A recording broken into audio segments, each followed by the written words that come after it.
we are going to see the development of veins of abdomen, that is the inferior vena cava, veins of the kidneys, veins of gonads and suprarenals, and the veins draining the walls of the thorax and abdomen. So we will start seeing this from this stage, at the stage where the posterior cardinal vein develops. So this is the right posterior cardinal vein, this is the left posterior cardinal vein. At the cranial ends, these veins join with the anterior cardinal veins to form the common cardinal vein. At the caudal ends, they drain both the external iliac and internal iliac veins. The caudal ends of the two posterior cardinal veins become interconnected by a transverse anastomosis, which is shown over here. Next comes the subcardinal veins. They are formed in relation with the mesonephros. This is the right subcardinal vein. This is the left subcardinal vein. They cranially and caudally, they all communicate with the posterior cardinal veins. Both the subcardinal veins communicate with cranially and caudally with the posterior cardinal veins.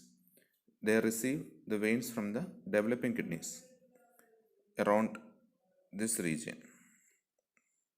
At the level of the renal veins, the two subcardinals become connected by a transverse intercardinal anastomosis.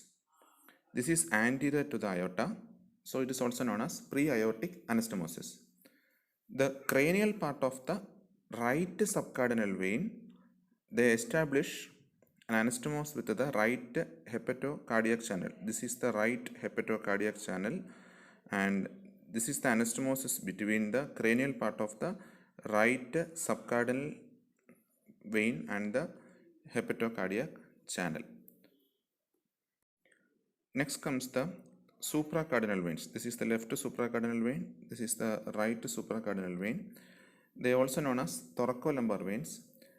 They also, like subcardinal veins, they also communicate cranially and caudally with the posterior cardinal veins, and they also anastomose with the subcardinal veins through subcardinal supracardinal anastomosis just below or at the region of the renal veins. This is that anastomosis between the subcardinal and the supracardinal veins. We will see the development of inferior vena cava. So inferior vena cava develops from this primitive arrangement from these parts along the line I have shown. This is the region from which inferior vena cava develops. So let's name them. First one, in the postrenal part, three structures give rise to the postrenal part of the inferior vena cava. So first one is lowest part of the posterior cardinal vein, then lower part of the right supracardinal vein, then right supracardinal subcardinal anastomosis. Next comes the renal segment, that is formed from the right subcardinal vein in this region.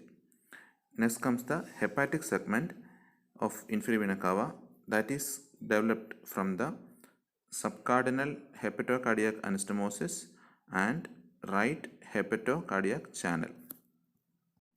Next is the development of common iliac veins. So we have two common iliac veins, right and left. So right common iliac vein is derived from the most caudal part of the right posterior cardinal vein, this part.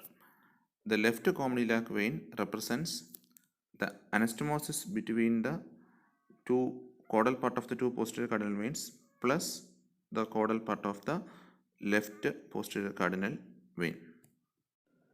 Next, about the development of renal veins. Before that, this is the region of kidney. This is the right region of right kidney. This is the region of left kidney. So from the mesonephric tissue, a vein that will be developed in draining the both the kidneys. So the right renal vein, that is a mesonephric vein, that is originally drains into the subcardinal vein. So this was the position of kidney, and the vein drains from the here to the this subcardinal vein that forms the right renal vein. So this is the part of the subcardinal vein which gives rise to the inferior vena cava. That's why the right renal vein directly drains into the inferior vena cava. Now the left renal vein is derived from mainly three parts. The first one, that is the similar to the right side, the mesonephric vein that originally drains into the left subcardinal vein. The second part, a small part of the left subcardinal vein, this region, and third part, the intersubcardinal anastomosis, this anastomosis. Thereby, it drains into the right subcardinal vein, which forms the inferior vena cava. Then about the suprarenal veins, they are remnants of part of the subcardinal vein above the intersubcardinal anastomosis, this region, here and here. So it is clear that the termination of the right suprarenal vein is into the inferior vena cava, while the left suprarenal vein drains into the left renal vein, drains in this fashion. Next comes the testicular or ovarian veins. They are remnants of the parts of the subcardinal vein below the intersubcardinal anastomosis, this region. So here also it's again clear that right gonadal vein drains into the inferior vena cava directly, while the left gonadal vein drains into the left renal vein.